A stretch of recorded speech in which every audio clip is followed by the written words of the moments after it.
खजराट श्री भगवान महावीर स्वामी की जय जय जय। अहिंसा परमो धर्म की जय जय जय। परम पूज आचार्य गुरुवर श्री विद्यासागर जी महाराज की जय जय जय। परम पूज्य महामना मुनिराज प्रभासागर जी महाराज की। परम पूज्य राय सागर जी महाराज की। ओ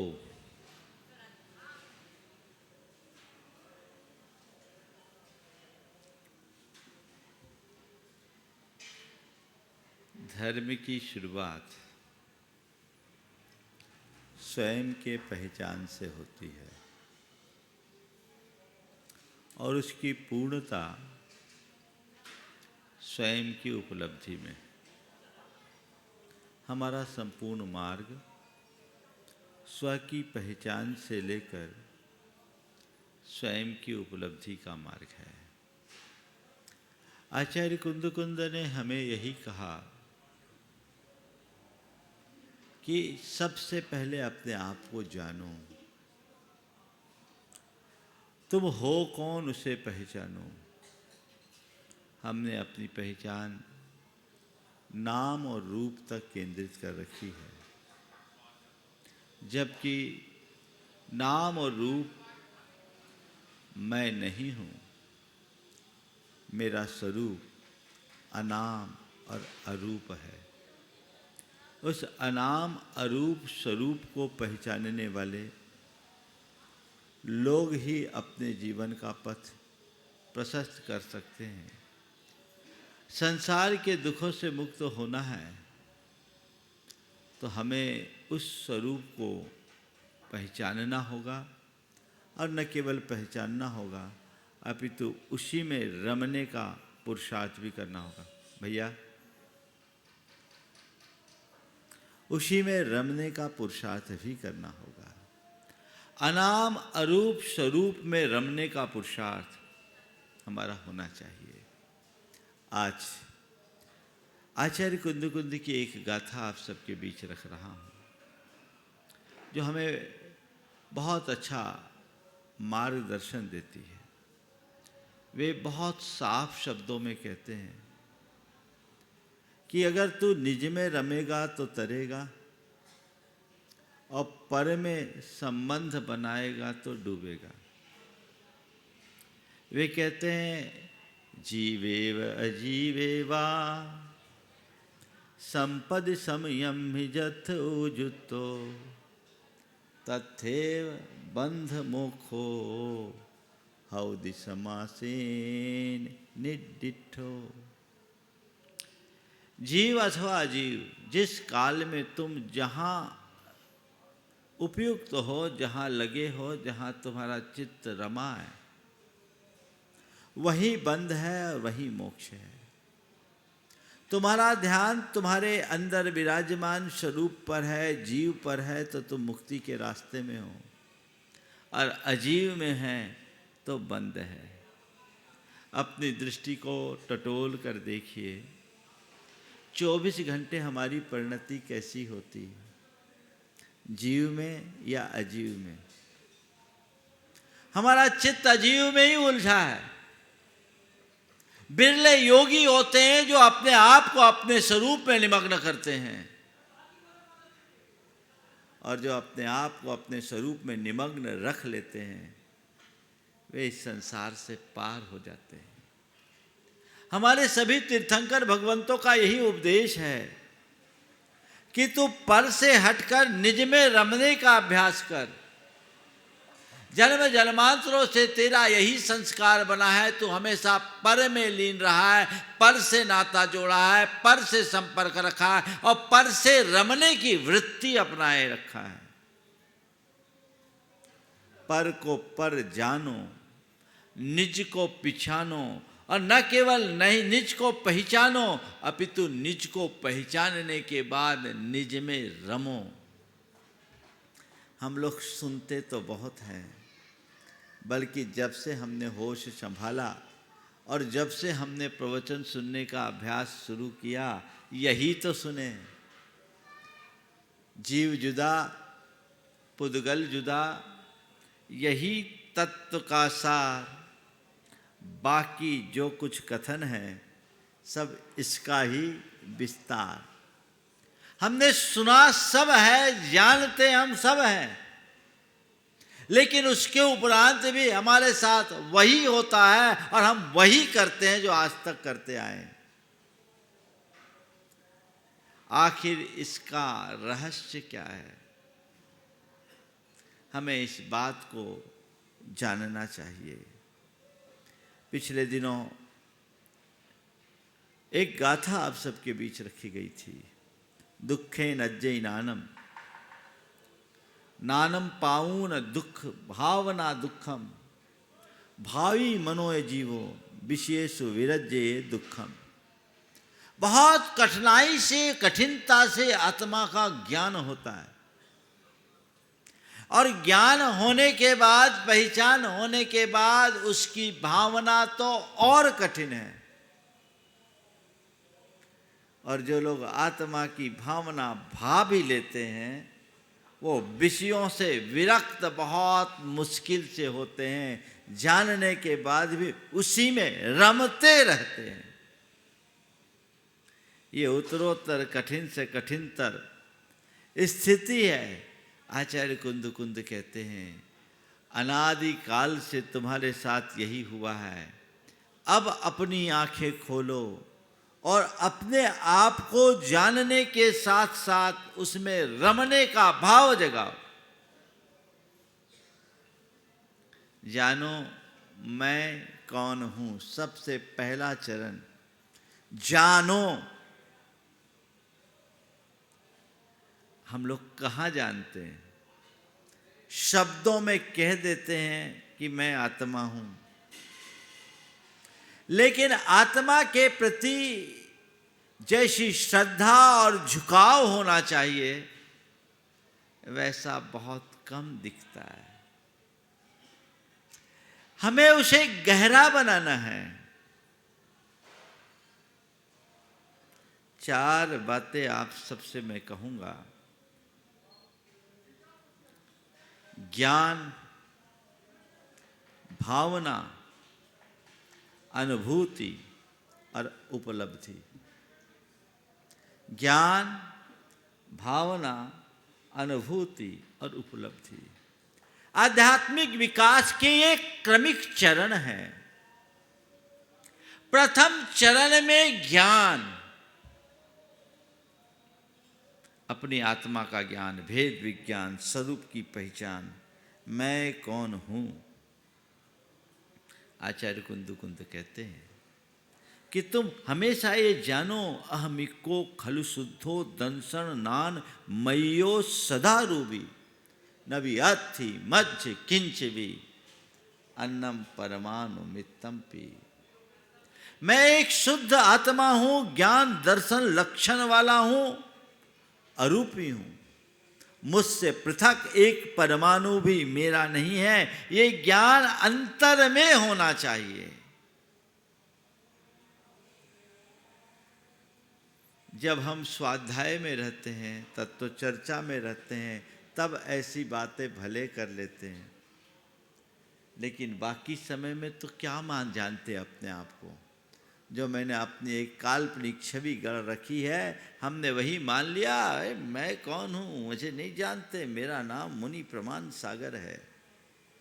आज देश के ख्यात नाम साधुओं में मेरा नाम आता है। मेरी अलग अलग पहचान है। लाखों मेरे भक्त हैं, नित्य लोग मुझे सुनते हैं। आप मुझे जानते नहीं। संत हंसते हैं, तुम किसको जनाना चाह रहे हो?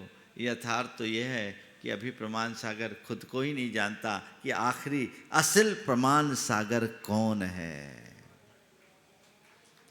कैसा भ्रम पल रहा है। ये भुलावे की जिंदगी है, इसी का नाम मोह है। और जिसका चित्त मोहाभिभूत होता है वो ऐसी काल कल्पनाओं में उलझ जा रहता है। जानो हर पल। हाँ, प्रमाण सागर के नाम से मुझे लोग संबोधते हैं, मेरी इस बाहरी छवि से लोग प्रभावित भी होते होंगे, लेकिन वो नहीं हूं। मेरे भीतर प्रमाण का सागर है जो केवल ज्ञान रूप है, वह मैं हूं। पहचान वो होना चाहिए। बाकी इस काल्पनिक छवि को तो प्रचारित करने की जरूरत होती है, उसकी तो पहचान बनानी पड़ती है, और बनाने के साथ साथ उसको मेंटेन भी करना पड़ता है। भीतर की जो छवि है वो शाश्वत छवि है, उसे केवल पहचानने की भर देर है। एक बार प्रकट हो गई तो उसका प्रकाश लोक अरलोक में एक साथ फैल जाता है। उसे किसी परिचय की भी जरूरत नहीं, उसके किसी विस्तार की भी जरूरत नहीं, और उसके किसी मेंटेनेंस की भी जरूरत नहीं। वो मेंटेन है, वो शाश्वत स्वरूप है। ये आभास हर पल होना चाहिए। जिसके अंतरंग में ये बात बैठ जाती है, वही आध्यात्मिक उत्कर्ष कर पाता है। एक बार जब मैं ऐसी चर्चा कर रहा था तो कहा, महाराज जी आप जब आत्मा की बात करते हो तो ऐसा लगता बाकी सब चीज़ें तो खत्म। हम बोले बाकी सब चीज़ें खत्म क्या, खत्म है ही, पर तुमने उसे पकड़ रखा है।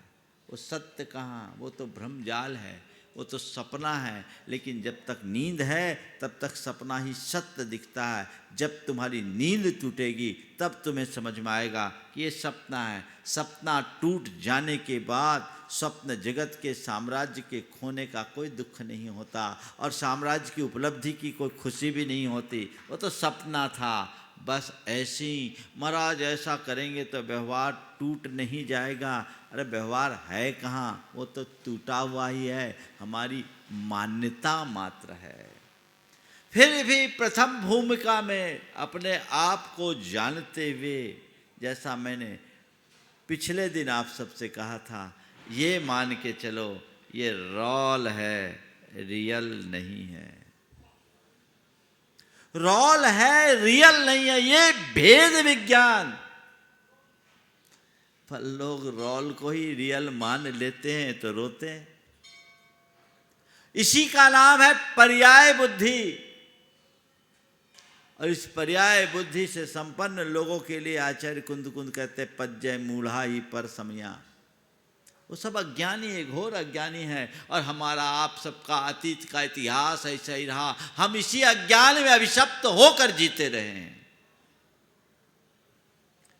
ज्ञान, अपनी वास्तविकता का ज्ञान जिस दिन जान लोगे, काया पलट हो जाएगी।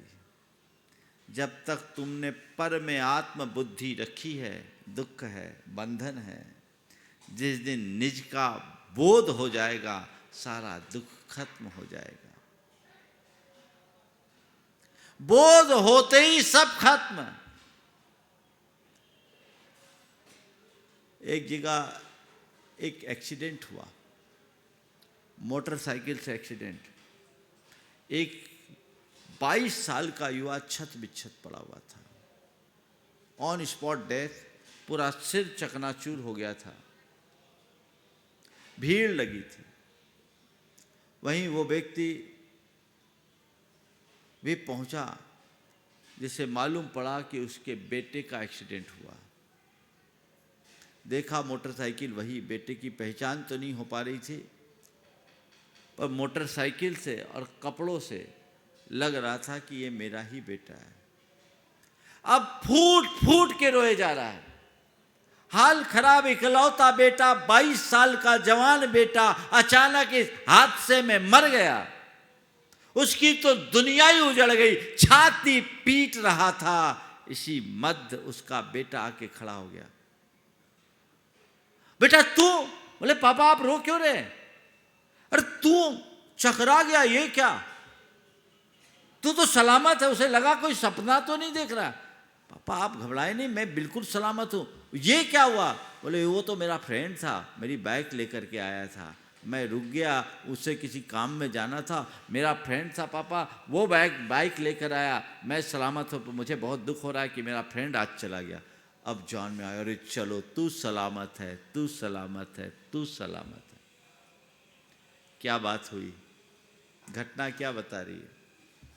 जब तक पर में आत्मबुद्धि थी वो बेटा दुखी कर रहा था। जब मालूम पड़ गया कि मरने वाला बेटा मेरा बेटा नहीं है तो कोई दुख नहीं है ना। बस यही तो सूत्र है, यही सूत्र है कि मेरे आत्मा के अलावा ये शरीर छोड़ो एक परमाणु भी मेरा नहीं है। इसलिए इसमें कोई संयोग है तो मेरा नहीं, वियोग है तो मेरा नहीं, लाभ है तो मेरा नहीं, हानि है तो मेरा नहीं, मान है तो मेरा नहीं, अपमान है तो मेरा नहीं, जय है तो मेरा नहीं, पराजय है तो मेरा नहीं, सुख है तो मेरा नहीं, दुख है तो मेरा नहीं, अच्छा है तो मेरा नहीं, बुरा है तो मेरा नहीं, इष्ट है तो मेरा नहीं, अनिष्ट है तो मेरा नहीं। बस मेरा मैं हूँ, यही मेरा परिचय है। सुख का, शांति का ये मूल मंत्र है। ज्ञान पाने का यही एक फल है।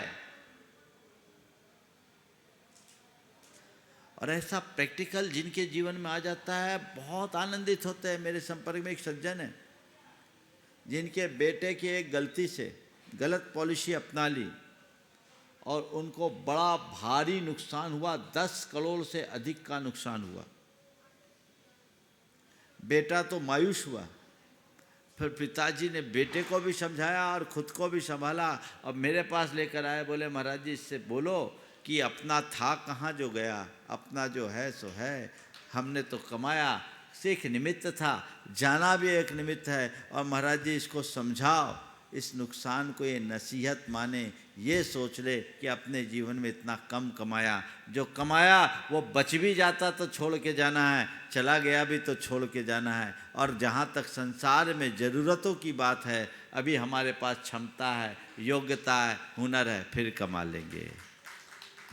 एक भेद ज्ञानी की परिणति ये होती है, ऐसा ही होना चाहिए। ये ज्ञान का फल है, किताबी ज्ञान का नहीं, अंतर ज्ञान का, भेद विज्ञान।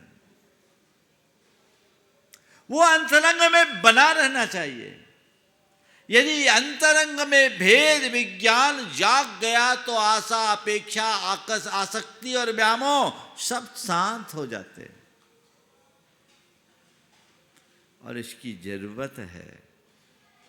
इसके बिना हमारे जीवन में सुख शांति कभी आएगी नहीं। तो हमेशा ये जानो, मैं कौन हूँ, मेरा क्या है, आत्मा के ज्ञान को पहचानो। बस मेरा स्वरूप सदा अरूप ही है। मैं चैतन्य रूप हूँ, चिदानंद रूप हूँ, बस अरूप मैं हूँ, वही मेरा स्वरूप। एगो में शासदो आदा, अणाण दंसन लखनो, शेषा में बाहिरा भावा, सव्वे संजोग लक्षणा। मैं एकमात्र शाश्वत आत्मा हूं जो ज्ञान दर्शन लक्षण वाला है। मुझसे भिन्न बाहर के जितने भी पदार्थ हैं वे सब के सब संयोग लक्षण वाले हैं। संयोग से मेरे पास है पर मेरे नहीं हैं, मुझसे भिन्न है, सब मुझसे पृथक है। ये ज्ञान अंतर में होना चाहिए। फिर है भावना। ज्ञान तो हो गया, लेकिन ज्ञान में स्थिरता रहे इसकी गारंटी नहीं। जो ज्ञान पाया है उसकी नित्य भावना, मैं शुद्ध आत्मा हूं, मैं चैतन्य आत्मा हूं, मैं ज्ञान स्वरूप हूं, मैं चैतन्य स्वरूप हूं, मैं आनंद स्वरूप हूं, मैं अरूपी हूं। जान तो लिया, लेकिन अभी तक हमारे संस्कार में क्या बैठा है? हम अपने आप को देहादि रूप ही मानते आए हैं। हमने अपने आप को स्त्री पुरुष के रूप में देखा, हमने अपने आप को बड़े छोटे के रूप में देखा। तन के साथ अपनी पहचान जोड़ लेने के कारण हमने तन की उत्पत्ति को अपनी उत्पत्ति और तन के विनाश को अपना विनाश मानने का अभ्यास बना रखा है। तो हर पल मेरी सारी अनुभूति देहाश्रित होती है, और जो शरीर के तल पर जीते हैं वे अध्यात्म का आनंद ले नहीं सकते। हमारी यही स्थिति रही, इसलिए शरीर के साथ ममत्व और शरीर आश्रित अन्य संयोगों के साथ ममत्व, शरीर के साथ, संपत्ति के साथ, संबंधियों के साथ मेरा जो जुड़ाव बना है वो मुझे उनके प्रति इष्टानिष्ट संकल्प विकल्पों से जोड़ता है, और इष्टानिष्ट संकल्प विकल्पों के परिणाम स्वरूप मैं हमेशा कभी सुखी कभी दुखी बना रहता हूँ। उसमें स्थिरता होनी चाहिए। उस स्थिरता के लिए नित्य भावना भाने की जरूरत है। क्या भावना भाना है? मैं शुद्ध आत्मा हूँ, मैं शुद्ध आत्मा हूँ। ये भावना गहरी हो जाए, हमारे अंतःचेतन में बैठ जानी चाहिए। मैं चैतन्य आत्मा हूँ, मैं शुद्ध आत्मा हूँ, मैं सहज आत्मा हूँ, मैं ज्ञान स्वरूप हूँ, मैं चैतन्य स्वरूप हूँ, पर से भिन्न स्वतंत्र चेतन रूप मैं हूँ। वो भावना गहरी हो, नित्य भावना भाइये। ज्ञान के बाद जो भावना में लीन होते हैं वही उस आत्मा की अनुभूति करने में समर्थ होते हैं।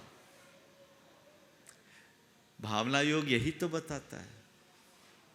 बार बार बार बार बार बार भाव भाव भाव भाव भाव। आचार्य कुंद कहते हैं, जे याद भावन मिनम निच्चुजुत्तो मुनि समाचर दी, सो सब दुख मोखम पावई अचिरेन कालेन। जो मुनि नित्य तत्पर होकर ये भावना भाता है कि मैं शुद्ध चैतन्य आत्मा हूँ, मैं ज्ञान स्वरूपी आत्मा हूँ, मैं आनंद स्वरूपी आत्मा हूँ, वह शीघ्र ही सब दुखों से मुक्त हो जाता है। दुखों से मुक्त होना है, होना है। अरे महाराज जी आज मुक्ति है ही नहीं तो फिर काहे को आप बातें कर रहे हैं? भाई संसार से मुक्ति भले ना हो पर दुखों से मुक्ति तो आज भी है, दोषों से मुक्ति तो आज भी है, दुर्बलताओं से मुक्ति तो आज भी है, दुर्गुणों से मुक्ति तो आज भी है। और जो दुख से, दोष से, दुर्बलता से और दुर्गुणों से मुक्त होगा वही एक दिन जाकर के मुक्त हो सकेगा, दूसरा नहीं हो सकता। अपने आप को मुक्त करो। नित्य जब तुम्हें ये पता लग जाएगा कि ये मैं हूँ ही नहीं, मेरा ये है ही नहीं, तो हमें कोई तकलीफ होगी। मैं आपसे पूछता हूँ, अगर कोई व्यक्ति मान लीजिए किसी दूसरे का नाम पुकारे तो आप उधर ध्यान दोगे? हम वरुण बोलेंगे तो वीरेश का ध्यान आएगा क्या? हाँ? या वीरेश बोलेंगे तो अरुण का ध्यान आएगा क्या? भाई जब मेरा है ही नहीं, मेरा नाम ही नहीं, तो मुझे उधर देखना क्यों? बुलाया जा रहा है, बुलाया जा रहा है। ये तो किसी और से संबद्ध है, मुझसे नहीं है।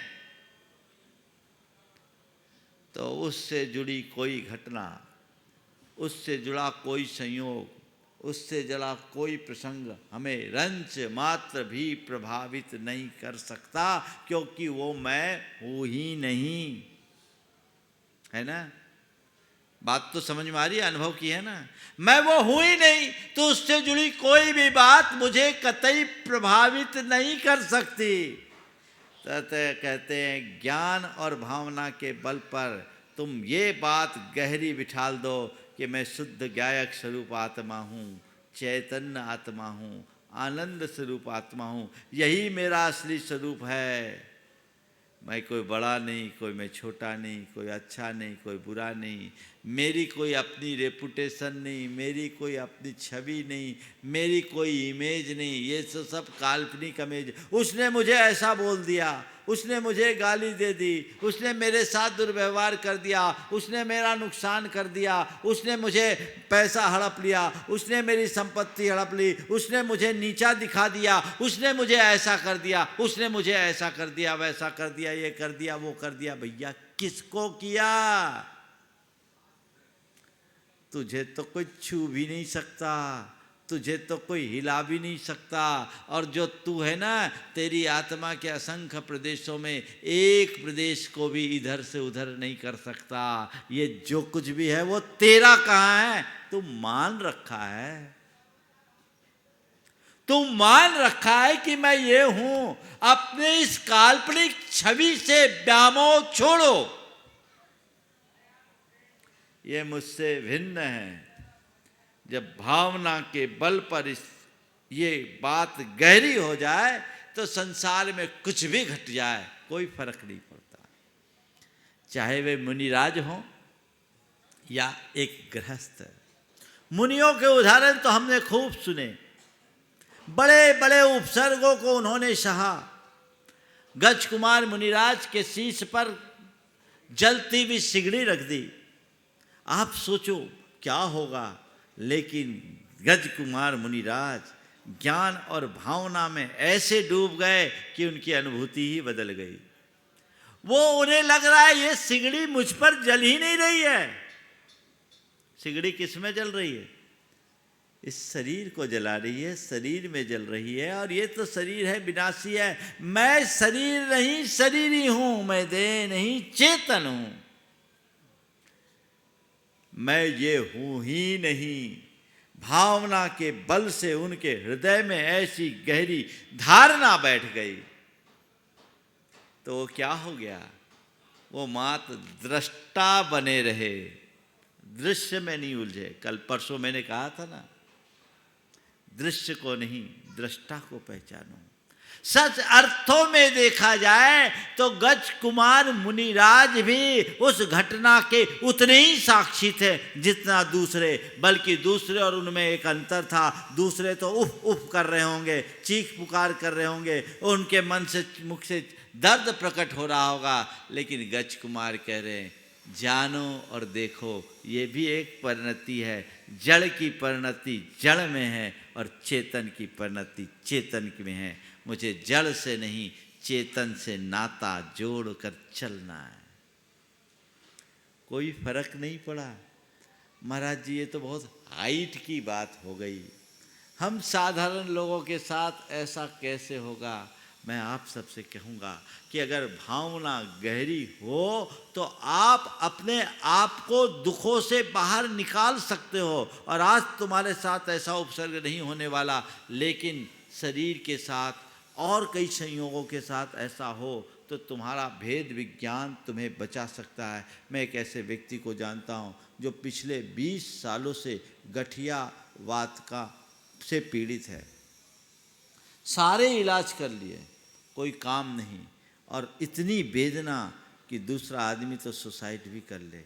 पर वो व्यक्ति धन्य है जो हमेशा भेद विज्ञान की भावना भाता है और कहता है ये वेदना शरीर में है, मुझे नहीं, और ये वेदना मेरे कर्म काटने का निमित्त बन करके आई है। सह रहा है, सह रहा है। मन में एक ही धारणा, अगर इस पीड़ा को मैं रोते हुए सहूँगा तो भी मुझे सहना है, और समता से सहूँगा तो भी सहूँगा।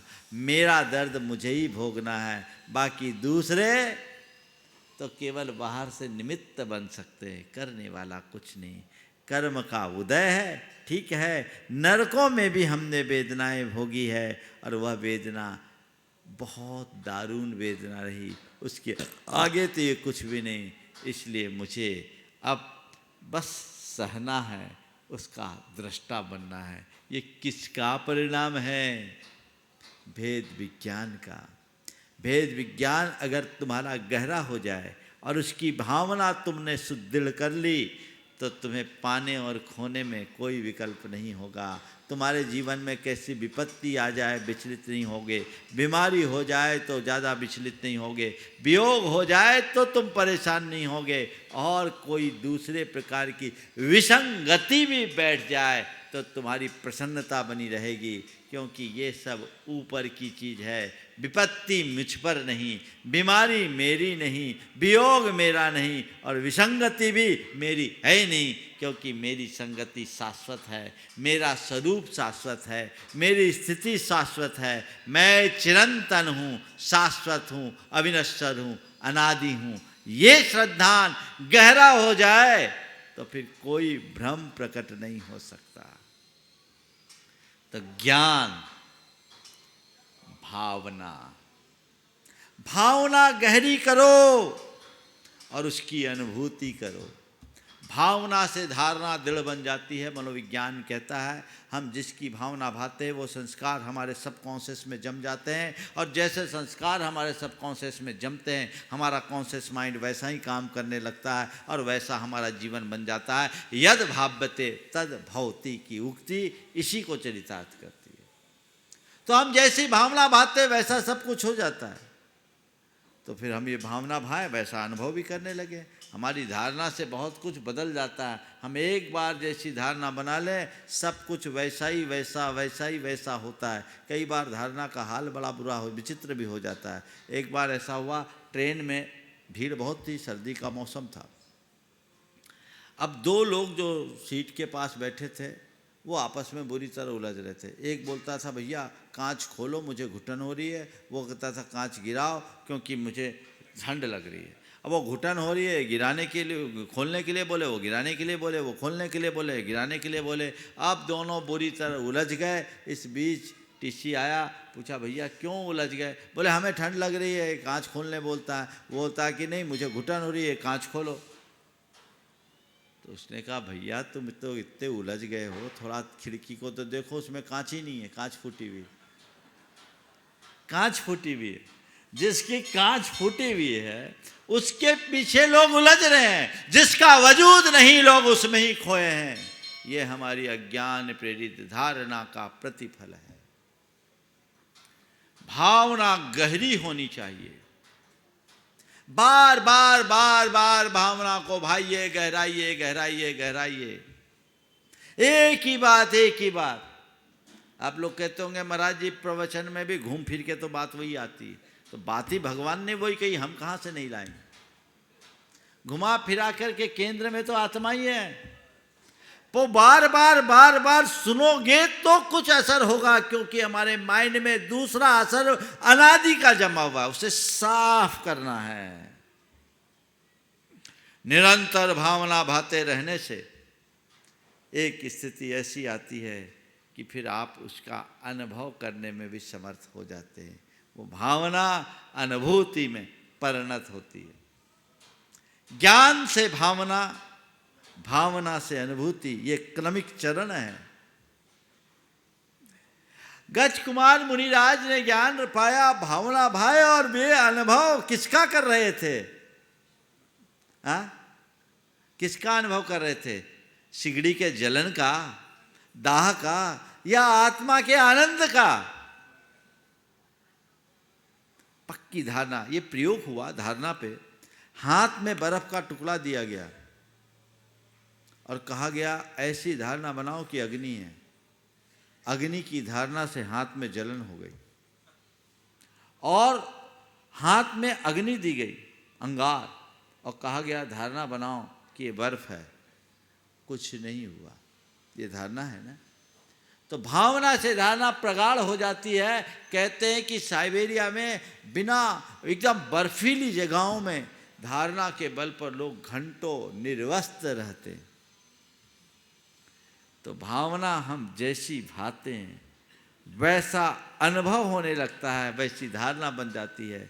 भेद विज्ञान गहरा हो, उसकी भावना प्रबल हो जाए तो हमें आत्मा की अनुभूति होती है। उसके पहले आत्मा अनुभूति नहीं। भेद विज्ञान की बातें करना और भेद विज्ञान से बात करना, दोनों में जमीन आसमान का अंतर है।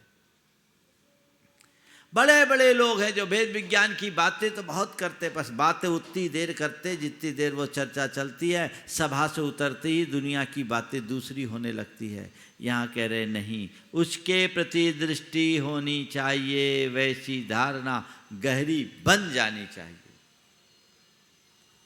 तो भावना के बाद अनुभूति। लोग बोलते हैं महाराज जी हमें आत्मा की अनुभूति हो सकती है कि नहीं हो सकती? अरे तुम अभी आत्मा की अनुभूति तो कर ही रहे हो। कैसे? रागी, द्वेषी, मोही, कामी, क्रोधी, लोभी के रूप में। इसे बदलो। मैं रागी, द्वेषी, मोही नहीं, मैं कामी, क्रोधी, लोभी नहीं।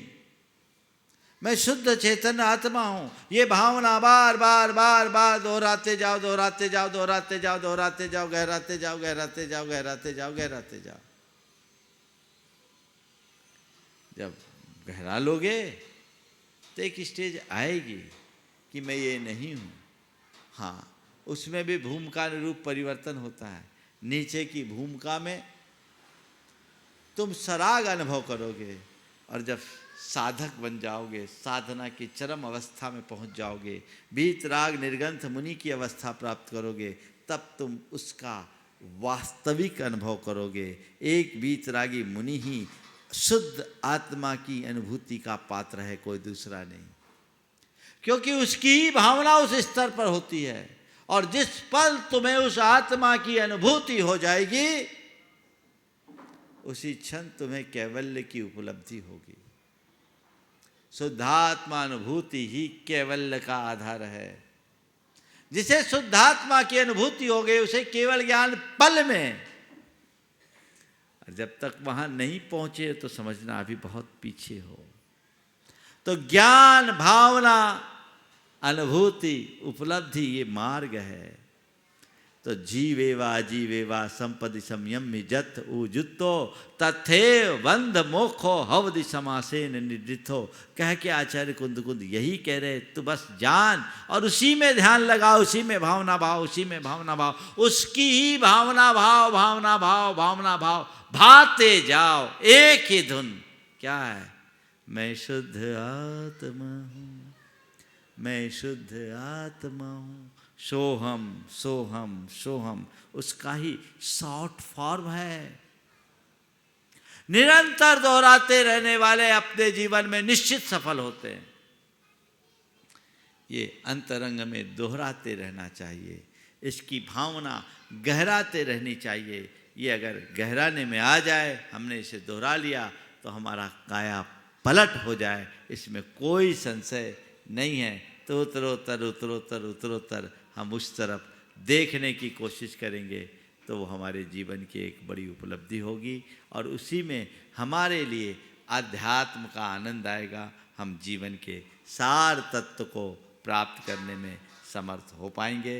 अपनी वाणी को यहीं पर विराम दे रहा हूँ। बोलिए परम पूज्य आचार्य गुरुवर श्री विद्यासागर जी महाराज की।